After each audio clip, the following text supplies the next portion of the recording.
नाज़रीन वाक़िया कंदासीं खैरपुर मां जिते 3 ॾींहं अॻु लापता थियल नौजवान जे वारसनि पारां अग़वा जो शक ज़ाहिर कयो वियो आहे। खैरपुर में 3 ॾींहं अॻु लापता थियल नौजवान जे वारसनि एहतजाज कंदे अग़वा जो शक ज़ाहिर कयो आहे। तफ़सील मालूम कंदा सैफ अलपुटो टेलीफोन लाइन ते मौजूद आहे। सैफ, कहिड़ा तफ़सील आहिनि, आगाह कजो।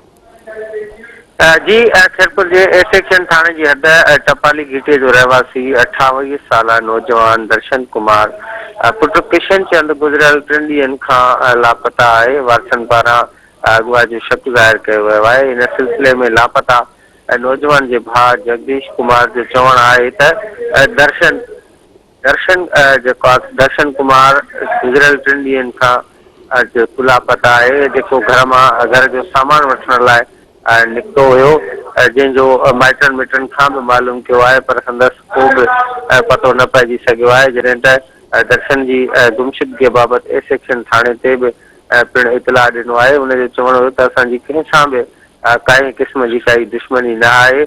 उन एसएसपी खैरपुर समेत आला ऑफिसरनि खां मुतालबो किया है त संदसि नौजवान भाउ की ॻोल्हा में मदद कई वञे। सैफ, अवां जी महिरबानी तफ़सील ॾियण जे लाइ।